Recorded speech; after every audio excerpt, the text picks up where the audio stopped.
times in one day under a lot of pressure to deliver. Jonathan Bensimon is one of Canada's most successful ad makers. Jonathan Bensimon joins us, originally a Montrealer. Now he lives in Toronto and Montreal, and he is a cinematographer, director, and most prominently in commercials. Nice to meet you. Hey, nice to meet you.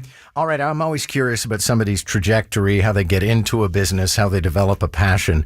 For you, it started when you were very young and with one of the Superman movies?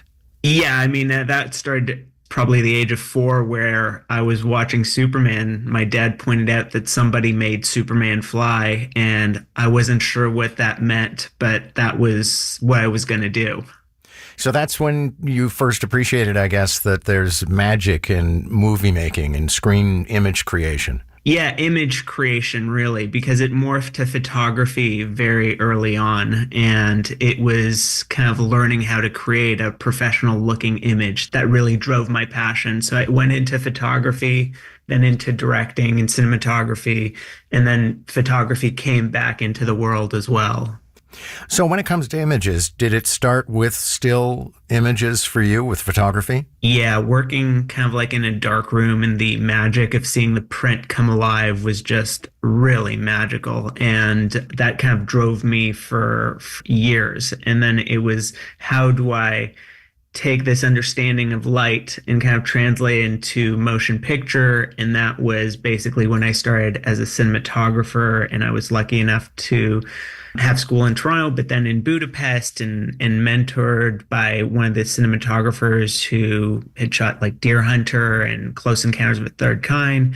And then I started directing after that. And then after a few years, I kind of missed photography. So I actually came back to stills photography as well. Well, you mentioned you studied in Hungary, and I always find myself wondering why the world's greatest cinematographers are either Hungarian or Polish. Is that just because somebody created some incredible learning centers there? How did that happen? Yeah, it feels like it's considered like a true craft over there. You know, we were 15 students from around the world, and like you're right, it's like the other students that I was kind of really inspired by were the Polish students who taught me to look at something differently. It doesn't mean that a word is written a certain way in a page that has to be interpreted quite as literally. You can kind of view it from a different point of view and then create something really unexpected. And I think that's a lot of interesting image making is all about.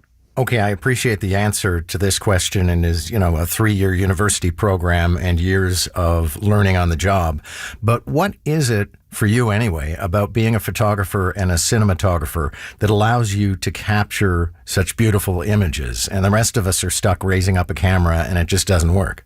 A lot of it feels instinctive. You know, I was very drawn to certain images as a kid, and it was just the curiosity of how to replicate them. And you kind of learn that there are like several elements that come into play. The first is lighting, and then there's composition. And then the most important, in between brackets, is kind of like the magic, and that's the spontaneity that you can create in a moment. And you've really got to be focused and determined to kind of have those 3 elements kind of like align with each image that you're kind of like taking. So when you're focused and all the wheels are turning, it's not like you're just raising a phone because, that's what I end up doing when I raise my phone. It's just kind of like capturing information versus creating something. Are there aspects of your work that are kind of signature to you? I mean, you look at Spielberg, he loves flaring things. It depends, because now when I have photography as my kind of like passion, it's very influenced by filmmaking. It's very influenced by narrative. But on the other flip side of the coin, when I'm making filming something, that is kind of like inspired by the magic of photography, which is kind of like almost trying to freeze a moment and playing with time. So it really depends on what medium, but it's all cross-influenced. And how does it work in the business? I imagine every client is different, but do they come with you with storyboards and say, this is what we want to do, and then you come up with the look of it? Or, how much of this is, leave this with me? Basically, with an ad campaign, which I do a lot of, is basically They have an idea. Sometimes it's written out, sometimes they have storyboards, and they go, okay, we have this, but what's your interpretation of this? And you come back to them, and that's where you kind of like pitch the project and tell them, it would look like this, the casting would be this kind of way, the stills campaign, if that's a part of it, would feel this way or look this way.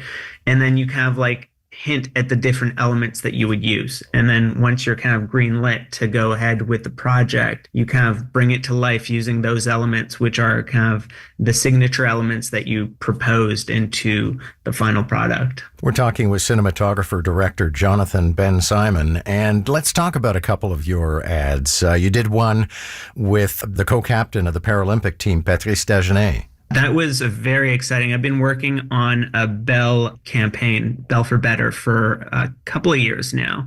This was a really exciting because they were sponsoring the team, and they had a great guy who was kind of at the forefront of the storytelling that they were bringing to the public, and that was Patrice. What we did is we told the story of what brought him to wanting to play in this sport. And that was fascinating in the feel and the rush they had when playing the sport. And the way we did it is we kind of had an element which was documentary driven, which was an interview with him and that was then augmented with still photography, where we would kind of like take very intimate portraits of him and kind of contrast that with motion footage of him playing the sport. So very dynamic and high action movements. It was one of those projects where you have the TV web campaign is one thing, the motion stuff, and then you have the billboards all over the city or the country in this case that accompany it. So they all kind of like work in uniform because they're all kind of developed with the same intention. Another guy you worked with was Austin Matthews. What did you do there? Well, he had his skates on, but he wasn't on the ice. So that was for Uber Eats, and that was the Yes No campaign. And basically, we had him tearing up a house on his skates on top of a coffee table, taking shots. And we had him for 4 hours. So that was kind of like very pressure driven, making sure you get the performance. Thankfully, he's like very natural on camera and really likable. We also then had to do the print campaign. So we go and set up a studio right near the house we're shooting at, and we kind of do the print campaigns where we have him do an extensive photo shoot all within 4 hours. So that was all about preparation. Was he actually taking the shots, or is that effects? He was actually taking shots, but not with a real puck. So it was different household objects that we kind of like modified that could take a hit, and then we protected the house with pads so he could really, really give it. How much of shooting something is about, trying to think of an ingenious way to pull it off? How much genuine creativity is routinely going into something? It depends what the story is. So sometimes you have to be inventive and solve problems just because of the time of day that you have to be at place, or the kind of the logistics that, how'd you do a moving shot in a place with stairwells? And then you start using all the tools at your disposal to kind of actually create the shot. And it's great to live in the time we're living in, because there's almost like a new tool every day that kind of like helps tell the story. I mean, you just can't let that be what tells the story. It's there to help you tell the story, but it's not the storytelling element. And how much of a revolution that everything is now shot digitally? Because I remember, I'm old enough, I used to act in front of cameras with film in them. And if you blew a take, it was a really big deal because you were wasting film, and they might even have to change cartridges. Now you can shoot forever. Well, I mean, this is what's really exciting about the time period. Like, film has made a comeback in a crazy way because of that kind of nostalgia and that pressure and that realism that it brought to it. So sure, we shoot a lot of stuff on digital, and it's great when you're shooting really dark, moody scenes because it has a latitude that it was a bit harder to recreate those images on film. So it gives you that freedom, and obviously you can roll endless takes.